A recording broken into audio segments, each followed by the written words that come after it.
باقی دکانیں 5-6 سال کے لیے ملتی ہیں، سرکاری دکان پہ آپ قبضہ کرنا چاہیں تو پورے 100 سال کے لیے مل جاتی ہے۔ چونکہ یہ عام عوام کی پراپرٹی ہے تو اس کے ساتھ جو مرضی کو سلوک کرے۔ ایک سرکاری چراگاہ تھی جس کے اندر جانور چرا کرتے تھے، ہمارے ہاں بھی پنجاب میں کچھ جگہ ہوتی ہیں تو ہم لوگ کہتے ہیں شام لاٹ ہے۔ سرکاری چراگاہ میں جانور چرا کرتے تھے۔ حضرت عمر فاروق رضی اللہ تعالیٰ عنہ کے صاحبزادے سیدنا عبداللہ ابن عمر رضی اللہ تعالیٰ عنہ نے بھی ایک اونٹ خرید لیا۔ تو سب لوگوں کے جانور سرکاری چراگاہ میں چرتے تھے، آپ نے بھی اپنا جانور وہاں چرنے کے لیے کھانے پینے کے لیے چھوڑ دیا۔ وہ جب اونٹ آیا تو پتلا تھا، کچھ دنوں کے بعد وہ فربا ہو گیا، طاقتور ہو گیا، موٹا تازہ ہو گیا۔ حضرت سیدنا عبداللہ ابن عمر رضی اللہ تعالیٰ عنہ نے بیچا تو وہ ڈبل قیمت سے بھی زیادہ کا بکا، کیونکہ پہلے دبلا پتلا تھا، اب موٹا تازہ فربا ہو گیا۔ حضرت سیدنا فاروق اعظم رضی اللہ تعالیٰ عنہ کو پتا چلا تو بلایا، فرمایا پتر اونٹ بیچ دیا ہے؟ ابا جی بیچ دیا ہے۔ فرمایا کتنے کا خریدا تھا؟ اتنے کا۔ بیچا کتنے کا؟ ڈبل قیمت بتائی۔ فرمایا اس طرح کر کے اصل رکھ لے اور جو اوپر ملی ہے مجھے دے دے۔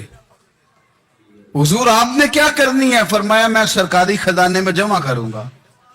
حضور کیوں؟ فرمایا اس لیے کہ تیرا اونٹ سرکاری جگہ پہ چرا کرتا تھا، وہ گھاس سرکاری جگہ سے کھاتا تھا۔ حضور سب کے کھاتے۔ حضرت عبداللہ ابن عمر کہنے لگے سب کے کھاتے ہیں۔ آپ فرمانے لگے تو سب میں شامل نہیں ہے، تو امیر المومنین کا بیٹا ہے، تجھے میں یہ حق نہیں دے سکتا، تیرے اوپر تھوڑی سختی زیادہ کی جائے گی، تجھے یہ حق نہیں ملے گا۔ تو اپنے اونٹ کو چونکہ سرکاری چراگاہ میں چرایا کرتا تھا، لہذا تجھے وہ جو اصل رقم یہاں جمع کرانی پڑے گی۔ ہمارے تو بچے پہلی بات تو یہ ہے کہ بات ہی نہیں سنتے۔ یہ سب کے بچوں کی بات کر رہا ہوں، وہ ٹیچر کے بچے ہوں، سیٹھ کے بچے ہوں، پیر کے بچے ہوں، امام صاحب کے بچے ہوں، کسی کے بچے ہوں، پہلے تو سنتے نہیں۔ اور اللہ خیر کرے اگر آپ کوئی سنانا چاہیں تو فوری طور پر وہ ہوم منسٹری کے پاس پہنچ جاتے ہیں، ان کی اماں ان کی وکیل بن جاتی، آپ کہہ ہی کچھ نہیں سکتے، حالات رخ بدل جاتے۔ اس کا نقصان یہ ہوتا ہے کہ ان کو تراشا نہیں جا سکتا، ان کو ہیرے نہیں بنایا جا سکتا، ان کے اوپر کچھ ایسی میل کچیل چڑھ جاتی ہے جو بڑی عجیب و غریب ہوتی ہے۔ اور کچھ لوگ ایسے ہوتے ہیں جو خرابی کرنے میں بھی اپنا کردار ادا کرتے ہیں، خرابی کرنے میں، اور بڑے لوگوں سے منسلک ہونے کے لیے لوگ رستے تلاش کرتے ہیں، رستے۔ میں چونکہ چیزوں کا مطالعہ کرنے کا بڑا شوقین ہوں، تو میری والدہ داخل تھی کئی سال پہلے ہسپتال میں، تو مجھے اس ہسپتال میں کچھ دن رہنا پڑا۔ ایک پرائیویٹ ہاسپٹل تھا، تو اس میں انہوں نے جگہ جگہ لکھ کے لگایا تھا ملازمین کو بخشیش نہ دیں، ہم ان کو بڑی اچھی معقول تنخواہ دیتے ہیں، سیلری بڑی عمدہ ہے، تو لوگ بخشیش نہ دیں۔ میں نے جو مینجمنٹ کے لوگ تھے ہاسپٹل کی، ان میں سے ایک سے میں نے کہا کہ اگر کوئی بندہ اپنی خوشی سے دینا چاہے تو آپ نے بڑا موٹا لکھ کے لگایا برائے مہربانی ان کو بخشیش نہ دیں۔ اس نے بڑی قیمت، سادہ آدمی تھا پر میری بڑی اس نے مجھے بات بتائی، مجھے نفع ہوا۔ کہنے لگے مولوی صاحب جب کچھ امیر لوگ ہسپتال میں مریض لے کے آتے ہیں تو وہ صفائی والے کو پہلے ہی 500 روپیہ دکھا لیتے ہیں آتے ہی، پھر وہ جیسی آواز دیتے ہیں صفائی والے فٹافٹ اندر آتے ہیں، ان کا کمرہ صاف کرتے ہیں۔ تو سارے تو بیچارے اتنے مالدار نہیں ہوتے کہ آتے ہی پہلے کام والے کو 500 دیں۔ پھر نقصان کیا ہوتا ہے کہ یہ جن کی ذمہ داری ہے بہت ساری ڈیوٹیاں کرنے کی، یہ ڈیوٹی نہیں کرتے، یہ پلٹ کے ان کی طرف دیکھتے ہیں جن کے گھر سے سالن صحیح آتا ہے، ادھر ان کی توجہ زیادہ ہو جاتی ہے، جو نوٹ ان کو زیادہ دکھاتے ہیں، جو پھل لے کے آتے ہیں تو آدھا ان کو دیتے ہیں۔ تو ہم یہ کہتے ہیں یہ کام ہی نہ کرو، یہ اپنی تنخواہ پہ کام کریں تاکہ ہر آنے والے کا درد سمجھیں، ہر ایک کو یکساں یہ سروسز فراہم کریں۔ حضرت ابو موسیٰ اشعری رضی اللہ تعالیٰ عنہ نے پہلے تو ایک قلین بڑا سونا تھا، تو آپ نے حضرت عمر کے گھر بھیج دیا کہ چلو ان کے گھر میں ان کی اہلیہ بچھا لیں گی، کہیں سے تحفہ آیا۔ پھر وہ جس